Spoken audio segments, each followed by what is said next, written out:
안녕하십니까. 반갑습니다. 오인환입니다. 일단 오늘 9월 첫 거래일 LB 주가는 움직임이 조금 있습니다. 여전히 이제 거래량은 작지만 그래도 이제 바닥을 다지는 쪽으로 봐달라는 그 상승 움직임이었는데 기술적인 분석은 뭐 영상 말미에 다루도록 하고, 오늘은 이제 예고드린 대로 그 슈퍼피셔님과 그 진회장 미팅 내용에 대해 제가 슈퍼피셔님과 그 통화를 통해서 이제 느낀 점 및 저의 생각까지 추가해서 주요 내용을 이제 간단하게 정리를 해보도록 하겠습니다. 먼저 파트 1을 보면은 그 PAL 포스트 액션 레터에서 CMC의 세 가지 이제 이슈가 있다는 부분을 다뤘습니다. 그러니까 이제 간략히 기재된 그 CRL을 지나서 그 포스트 액션 레터를 받았을 때 제조 공정에서 이제 세 가지 문제가 있다고 전달을 받은 건데, 첫 번째 이제 교차 생산에 따른 멸균 문제와 두 번째인 그 자동 제어 관련된 그 거는 결국 해결이 이제 됐다고 했습니다. 그런데 이제 첫 CRL 때는 문제가 되지 않았던 설비를 이제 실제로 돌렸을 때 우려되는 부분들에 대해서 갑자기 이제 FDA가 문제가 없다는 것을 증명해 보라고 이제 사실상 이제 지시를 한 겁니다. 그래서 이제 이후 정리된 내용을 이제 쉽게 풀어보면, 항선은 이제 공장 설비를 1개월 동안 이제 돌려서 플랜 A인 이제 입증 데이터를 확보했는데, FDA가 데이터는 맞는데 1개월짜리 짧은 데이터라서 좀 그렇다라는 이제 메시지를 던진 겁니다. 그리고 이제 여기 보시면 LB는 FDA가 이제 해당 문제에 대해서 단순한 그 입증이 아닌 근본적인 해결을 원한다는 것을 느꼈다고 했는데, 여기서 이제 우리가 주목할 것은 근본적인 해결이 이제 무엇이냐에 대한 부분입니다. 사실 이 이슈가 터지기 전 그 시장 뭐 전체까지는 아니지만 정보 습득 순서가 빠른 단계에서는 관련한 이제 구체적인 소문이 이제 돌았습니다. 그리고 이제 실제로 시장에서 매도 물량까지 나왔고요. 소문에는 뭐 그 교차 생산 시설을 리보세라닙 그 단독 시설로 바꿔야 한다는 내용이 이제 포함되어 있었는데, 그렇기 때문에 저는 이제 이 근본적인 해결을 이제 단독 시설이라고 이제 생각을 했습니다. 그런데 이제 이번 미팅 결과에 따르면 교차 생산으로 인한 멸균 관련은 문제가 아니라고 이제 못을 박았기 때문에, 결과적으로 이 내용만 보면 이제 해당 소문의 일부는 이제 사실이 아닌 게 돼버린 거죠.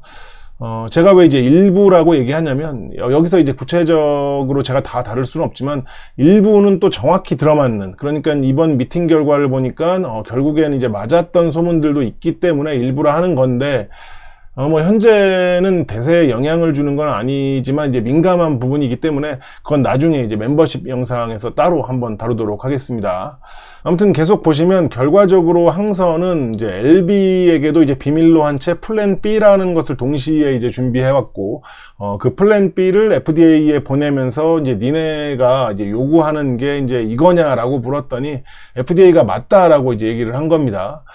그렇게 이제 FDA와 LB 및 항선은 이제 소통이 정확히 됐기 때문에 이제 서로 이견이 없다는 결론이 도출된 거죠. 그리고 이제 지금은 비밀 그 유지 계약 때문에 공개할 수는 없지만 특정 기간의 데이터를 FDA에 제출을 하면서 NDA를 이제 해야 되는 상황인데, 그 특정 기간이 실제로 어느 정도냐에 따라 일정이 결정되는 거니까 사실상 이제 NDA 신약 허가 신청은 이제 시간 문제다라는 결론으로 이제 이어진 겁니다. 그래서 여기까지만 보면 기본적 재료가 긍정적인 변화를 가져왔기 때문에 일단 기술적으로도 바닥을 다져주는 이제 그런 그림이 나오고 있는 겁니다. 그리고 이제 삐성님도 그렇고 저도 그렇고 상식적인 차원에서 이제 최대 6개월이면 이제 되지 않을까 하는 생각에 올 연말이나 뭐 늦어도 내년 초면 NDA를 하지 않을까 하고 이제 생각을 하고 있는 건데, 사실 FDA가 이제 특정한 기간이 어느 정도인지 알 수가 없기 때문에 결국 우리는 이제 주가의 흐름과 수급 지표들을 통해서 이제 예측할 수밖에 없다는 겁니다. 뭐 당연히 공식적으로는 비밀이 유지될 거고 FDA도 정말 뭐 보안이 철저하게 이제 진행이 될 텐데, 뭐 아시겠지만 실제 현실적으로는 어느 정도 이제 자연스러운 유출은 있을 수밖에 없거든요. 예.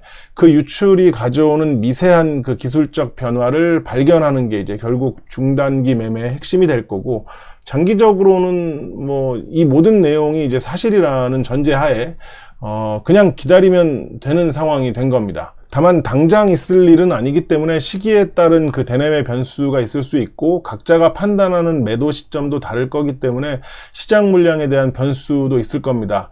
그리고 이제 작전적 관점에서는 공매도를 포함한 세력들의 움직임도 영향을 줄 거라고 생각을 하고 있기 때문에 앞으로는 이제 그 어느 때보다 기술적인 지표가 중요한 시기라고 생각을 합니다. 제가 항상 말씀드리지만 뭐 엄청난 능력을 가지고 있는 분들은 기본 기술 작전적 관점 세 가지 중 하나만 보고도 뭐 저점 매수, 이제 고점 매도가 가능하겠지만 저는 이제 그런 특수한 사람이 아니기 때문에 이렇게 이제 기본 기술 작전을 모두 조합해서 뭔가를 발견하고 분석하고 대응을 하고 있는 겁니다. 그리고 이제 기술적인 것과 작전적인 것도 결국 기본적인 것을 기반으로 계획하고 나타나는 거기 때문에 지금처럼 이제 회사가 그 기본적인 내용을 업그레이드 했을 때 기술과 작전도 이제 변화가 되는 겁니다. 저는 이제 그 변화를 발견하고 분석한 내용을 정리해서 영상으로 이제 공유를 하는 것이고, 이런 분석에 대한 공유가 혹시 이제 시장에 영향을 준다면 그 영향까지 또 작전적 변수가 되는 경우가 있긴 있는데, 저 같은 경우는 뭐 기껏해야 조회수 뭐 1, 2만이라서 큰 의미는 없어 보이고, 저보다 큰 채널에서 이런 걸 다루거나 이제 리딩방 같은 곳에서, 그러니까 이제 한 번에 이제 집중적인 거래를 만들 수 있는 곳에서 LB를 이제 소재로 다루면 단기적으로는 이제 추가 변수가 될 수도 있기 때문에 저 같은 경우 이제 이런 시즌에는 각종 이제 리딩방에 잠입해서 LB를 언급하는지도 이제 확인을 이제 꼼꼼하게 하는 편입니다. 그러니까 여러분들 중에 리딩방이나 뭐 각종 투자 그룹에 이제 들어가 있는데 거기서 갑자기 LB를 언급한다 하면 해당 내용을 저에게 이제 메일로 보내주시면 감사하겠습니다. 그럼 저는 이제 다양한 지표 분석과 함께 조합하고 보다 발전적인 이제 방송으로 이제 가공해서 다시 여러분들께 이제 공유해드리도록 하겠습니다. 아무튼 뭐 파트 2도 잠깐 살펴보면 이제 눈에 띄는 게 이제 38회차 12의 풋옵션 관련 내용인데, 채권자들이 풋옵션 행사 전에 차환 발행을 이제 요청한 것 같습니다. 차환 발행이 되면은 그 기존 사채 조건을 현재 상황에 맞춰서 다시 발행을 해주는 거기 때문에 뭐 결국 전환가가 더 내려가는 형태로 될 수밖에 없는 거죠. 그런데 이제 그렇게 되면 그 사람들에게만 일방적인 특혜가 주어지는 거기 때문에 일반 주주들의 이제 반발이 상당히 이제 클 수도 있고 해서 실행을 하지는 않은 것 같습니다. 그러니까 결국 38회차 12를 받은 사람들이 61%가 넘는 비중을 풋옵션 행사한 건데, 우리가 이제 여기서 생각하고 주목해야 할 부분은 먼저 이 풋옵션 그 상환일, 그러니까 이제 그 LB가 이 채권자들에게 돈을 돌려줘야 하는 9월 8일에 실제로 이 그 366억 5천이 모두 결제가 되는지 봐야 합니다. 저도 이제 이 규정을 깊게는 모르기 때문에 뭐 풋옵션이 취소가 되는지는 모르겠는데, 상식적으로 이제 회사와 채권자가 협의하면 가능하지 않을까 하는 생각을 하다 보니까 어쩌면 이제 최종적으로는 혹시 일부가 이제 취소될 수도 있다는 생각도 들었습니다. 물론 이제 현재 주가가 리픽싱 최저가보다 낮기 때문에 풋옵션을 행사해서 현금을 받은 뒤에 이제 다시 현물로 매수하는 게 유리한 거는 맞는데, 진회장과의 관계나 이제 우리가 알 수 없는 어떤 특수한 경우가 있다면 갑자기 이제 막판에 좀 바뀔 수도 있다는 뭐 극히 이제 개인적인 생각을 했습니다.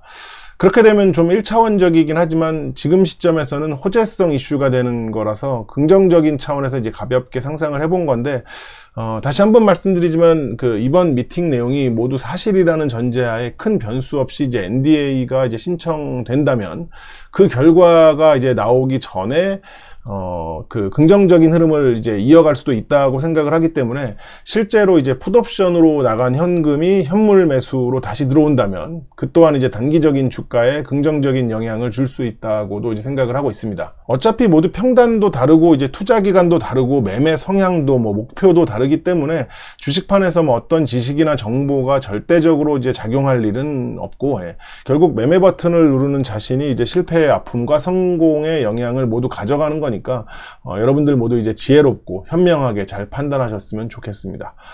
아무튼 여기까지 시청해 주시고 좋아요까지 눌러주신 분들은 이제 그렇지 않은 사람들보다 더 좋은 결과로 이어지고 더 건강하고 더 행복해지시기 바라겠습니다. 감사합니다. 그 사이에 이제 KRX 장이 끝났습니다. 현재 시간이 이제 3시 36분. 종가, KRX 종가 얼마에 끝난 거야? 38,700원에 끝났네요. 여기 30분봉을 보시면 갑자기 이제 여기서 막 거래량 터지면서 이제 오전에 급등을 해서 30분봉 240선을 돌파하지는 못했지만 찌르고 이제 빠졌습니다. 찌르고 빠졌기 때문에 위쪽에 이제 뭐 물량 체크 또는 뭐 이제 물량을 이제 사들이는 이제 뭐 그런 걸로 보는 분들도 있을 거고, 아니다, 위에 지금 이제 어마어마한 그 물량들이 있기 때문에 결국 힘이 약해서 그냥 다시 빠진 거다라고 이제 볼 수도 있는데, 뭐 기술적으로는 어쨌든 그 20선, 그 30분봉의 20선을 유지하고 있고 60선, 120선의 골든 크로스를 앞두고 있기 때문에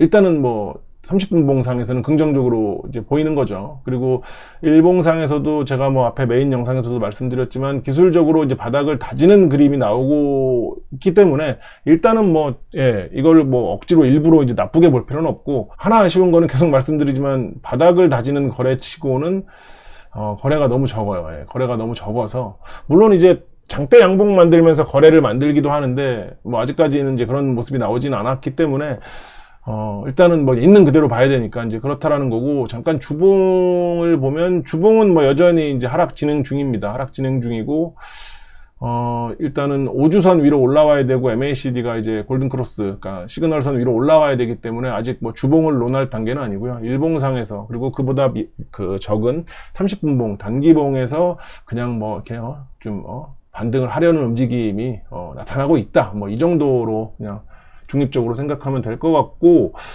개인적으로 이거는 저는 모르겠어요. 이거 이제 또 그 일종의 하나의 뭐라 그래야 되나, 이게 시장에서 어떤 그 영향을 줄 수도 있다는 생각에 멤버십에서만 이제 얘기를 할까 하다가, 또 한편으로 생각해 보면 또 저 같은 채널에서 뭐 또 얼마나 또 그걸 하겠냐라는 생각에, 결론적으로 이제 말씀드리면, 여기 밑에 제가 작은 박스 하나를 더 쳐놨습니다. 이제 위에 이 초록색 박스는 기존에 있던 그 중단기 박스고, 이 박스가 깨졌죠. 그리고 내려와서 지금 이 검은색 선, 제가 뭐 재방송에서 이제 계속 말씀드렸던 내용인데, 초장기 매물대 상단이 이 까만 선인데, 이 까만 선에서 일단은 뭐 지지가 됐습니다. 일단은 지지가 됐고, 지지가 된 상황에서 이제 진짜로 이제 반등으로 이어질 것인가 하는 부분을 앞두고 있는 건데, 좀 조심스럽습니다. 이제 근데 이제 저는 뭐 제 생각이니까